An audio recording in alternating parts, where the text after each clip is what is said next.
सभापति महोदय, हम लोगों ने विष्णु पुराण में पढ़ा समुद्र मंथन के बारे में। जब समुद्र मंथन हुआ तो उसमें बहुत सारे रत्न निकले, उसमें विष भी निकला। हमारी जो ये विधानसभा है, इसमें भी विचारों का मंथन होता है। मैं आज से नहीं, अपने पिताजी के टाइम से भी विधानसभा के अंदर गई, ऊपर दर्शक दीर्घा के अंदर बैठ के भी मैंने कार्रवाई देखी, लेकिन जिस तरीके की अमर्यादित स्थिति, चाहे वो पक्ष की हो चाहे विपक्ष की हो, वो देखने को इस बार इस सदन में मिल रही है, वो इससे पहले कभी नहीं हुआ। विचारों का आदान प्रदान होता है, अपने विचार यहाँ पर रखते हैं, विचारों में कई त्रुटि भी हो जाती है, लेकिन जिस तरीके से सत्ता पक्ष अपना आपा खो देती है, मंत्री सारे एक साथ उठ जाते हैं, विपक्ष को दबाने की कोशिश करते हैं, आसन को दबाने की कोशिश करते हैं, ये आज से पहले कभी नहीं देखा। यहाँ पर महामहिम राज्यपाल गुलाब चंद जी कटारिया जी भी यहाँ पर विपक्ष के नेता रहे, रामनारायण चौधरी मेरे पिताजी भी विपक्ष के नेता रहे, राजेंद्र राठौड़ भी यहाँ पर विपक्ष के नेता रहे, लेकिन जो मान और सम्मान इन विपक्ष के नेताओं के सदन में होता था, सदन के नेता करते थे, सत्ता पक्ष करते थे, वो यहाँ आज दिखाई नहीं देता है। एक बार मेरे पिताजी विपक्ष के नेता थे, उनको वसुंधरा जी से मिलना था, सदन की नेता थी, प्रदेश की मुख्यमंत्री थी, उनका ड्राइवर नहीं आया।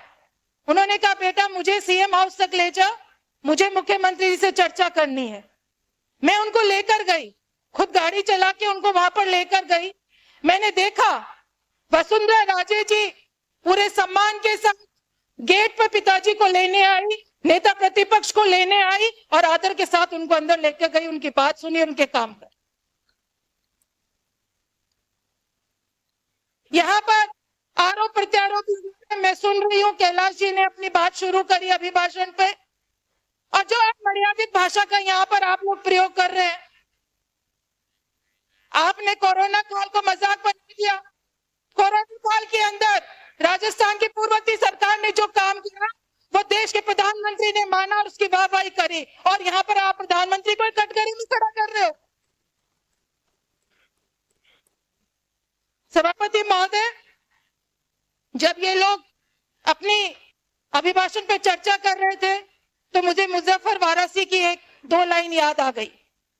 औरों के ख्यालात की लेते हैं तलाशी, औरों के ख्यालात की लेते हैं तलाशी, और अपने गिरफ्तार में झांका नहीं जाता है। सभापति महोदय, एक राज्य का धर्म होता है, वो अपनी जनता को अच्छी शिक्षा दे, अच्छी चिकित्सा दे, पानी की व्यवस्था करे, बिजली की व्यवस्था करे, आधारभूत संरचनाओं की व्यवस्था करे, सड़कें बनाए। मैं 2-3 बिंदुओं पे अपनी बात रखूंगी। अंग्रेजी शिक्षा आपको जानकारी नहीं है, राजस्थान के अंदर सबसे पहले 2014-15 के अंदर तत्कालीन मुख्यमंत्री जी ने बड़ी तादाद के अंदर इंग्लिश मीडियम स्कूल खोले थे, विवेकानंद मॉडल स्कूल के नाम से, और तकरीबन 135-134 स्कूल उन्होंने खोली। उन्होंने जब विवेकानंद इस मॉडल स्कूल खोली अंग्रेजी माध्यम की, तो उन्होंने क्लास 6 से लेकर क्लास 12 तक खोली। मैं धन्यवाद देना चाहता हूँ मुख्यमंत्री वसुंधरा राजे को, जिन्होंने गरीबी की पीड़ा समझी, किसानों की पीड़ा समझी और वंचित लोगों की पीड़ा समझी। उन्होंने इंग्लिश माध्यम की स्कूल खोली। लेकिन उससे बड़ा भी धन्यवाद मैं अपने पूर्व मुख्यमंत्री अशोक गहलोत को देना चाहती हूँ, जो उन्होंने दलगत राजनीति से ऊपर उठकर विवेकानंद मॉडल स्कूल को 1.5 करोड़ रुपए दिए, 1 से 5वीं तक की उसको चालू करी, और उसी साल के अंदर उसको चालू करने का काम करा। ये होता है लोकतंत्र। एक सरकार नींव रखती है, तो दूसरी सरकार जब आती है तो वो उसके ऊपर एक इमारत खड़ा करती है। लेकिन यहाँ पर अमर्यादित टिप्पणी हमारे शिक्षा मंत्री करते हैं, वो शिक्षा पे ध्यान नहीं देते हैं। इंग्लिश मीडियम स्कूलों के रिव्यू करने की बात वो करते हैं, उनको ये ध्यान रहता है कि शिक्षिका ने कैसे कपड़े पहन रखे हैं, बड़ी सभा के अंदर उसके शिक्षिका के कपड़ों के ऊपर आलोचना करते हैं, लेकिन उनका ध्यान नहीं है कि आज की जरूरत है अंग्रेजी माध्यम, किसानों के जो गरीब बच्चे हैं, वंचित जो समाज है, उसके लिए वो जरूरी है। ये English medium, Mahatma Gandhi English medium का मुद्दा क्यों उठा? ये इसलिए उठा कि एक रिव्यू कमेटी बना दी डॉक्टर प्रेमचंद जी बैरवा की अध्यक्षता के अंदर, और उस कमेटी ने ये कहा कि आधारभूत जो सुविधाएं हैं वो उस स्कूल में उपलब्ध नहीं है। लेकिन मैं बताना चाहूंगी 3,500 से ज्यादा इंग्लिश मीडियम स्कूल खुले और 7.5 लाख से ज्यादा बच्चे उसके अंदर अध्ययनरत है। आज उनकी स्थिति ये हो गई, शिक्षा मंत्री के बयान से असमंजस की स्थिति है। गांव के अंदर ग्रामीण लोगों ने चंदा इकट्ठा करा, 20-20, 30-30 लाख रुपए उन्होंने इकट्ठा करा। उस स्कूल को, इंग्लिश मीडियम स्कूल के अंदर कमरे बनवाए, उसका रंग रोगन करा और बच्चों को ले जाने लाने के लिए भी व्यवस्था उन लोगों ने करी। आज वहां पर बच्चे एडमिशन लेने के लिए कतरा रहे, पता नहीं स्कूल बंद हो जाएगी। ये तो आपकी शिक्षा नीति है। दूसरी बात आती है गुड गवर्नेंस की। सभापति महोदय, अभी 25 दिसंबर को पूर्व प्रधानमंत्री श्री अटल बिहारी वाजपेयी के जन्म दिवस पर सुशासन दिवस के रूप में संपूर्ण भारत के अंदर मनाया गया। लेकिन राजस्थान के अंदर ये सरकार आई, लोगों से वोट लिए सुशासन के नाम पर।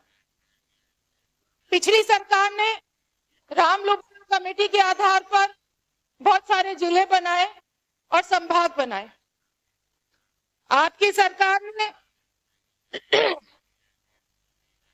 आते ही 13 महीने उन्होंने निकाल दिया। आपकी सरकार ने 21 में नए संभाग बने हुए हो गए, नए जिले बने हुए हो गए, वहां पर एसपी बैठ गया, कलेक्टर बैठ गया, बहुत सारे अधिकारी कर्मचारी वहां चले गए, नए दफ्तर बन गए।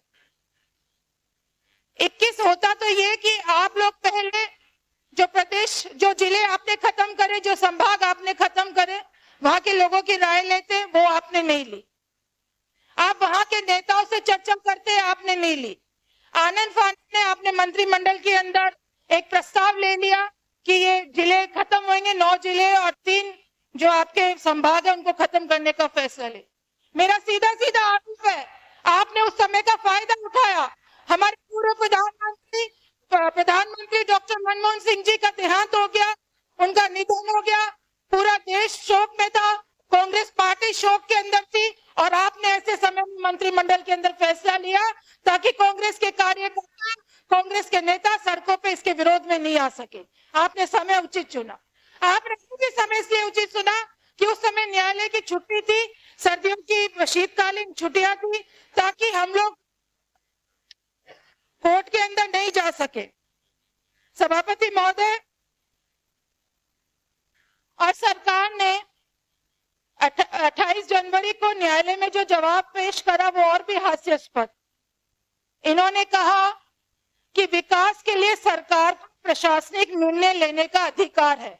ये कैसा विकास है? 150, 200 किलोमीटर की दूरी के ऊपर लोग चलकर आते हैं, अपने जिले के हेडक्वार्टर पर आते हैं काम करवाने के लिए। इसको विकास नहीं कहते। अच्छा होता आप उसके रिव्यू करते और अपनी बात जनता के बीच में ले जाते, उचित होता तो आप उसको समाप्त करते। लेकिन आपने वाहवाही लूटने के लिए ये काम करा। सभापति महोदय, गुड गवर्नेंस की बात करते हैं। जिस तरीके से जनवरी के अंदर स्थानांतरण आपने खोले, मैं तो अपनी सरकार में भी बोलती थी कि स्थानांतरण नीति बनाओ, लेकिन नहीं बनी, कोई बात नहीं। लेकिन आपने जिस तरीके से स्थानांतरण खोले, राजनीतिक द्वेषता के चलते आप लोगों ने स्थानांतरण करे। एक व्यक्ति के 5-5 बार आपने स्थानांतरण कर दिए। आप झुंझुनू जिले के जिला परिषद की उठा के लिस्ट देख लो। एक चपरासी को, एक अपाहिज व्यक्ति को जिसके दोनों नहीं है, उसको उठा के आपने खेतड़ी भेज दिया। आप लोगों ने जिस तरीके की राजनीतिक द्वेषता से काम करा, और तो और ये दुर्भाग्य हमारे झुंझुनू जिले का कि हमारे जो समाप्त कीजिए, जो वहां पर जो आचरण है वो अच्छी तरीके से जानते हैं। एक एचएस को लेकर वो घूमते हैं, उसके कहने से थाने के अंदर फोन करते हैं, उसके कहने से एसपी को फोन करते हैं, और आज ये झुंझुनू जिले का कि ऐसा एसपी हमारे जिले के अंदर बैठा जो एक एचएस के लिए जाता है, थाने में फोन करता है कि इसके लिए पास की व्यवस्था करना और इसके घर के ऊपर पास नहीं कराना। प्रभारी मंत्री जी, आप लोग ये नहीं, हाथ जोड़ने से नहीं होता। आपने जो है मर्यादित, आपका जो व्यवहार रहा है, आपके जो काम है, ऐसा काम क्यों करते हो कि किसी को सर्किट हाउस के पीछे वाले गेट से बाहर निकालना पड़े? ऐसा काम आप क्यों करते हो? धन्यवाद।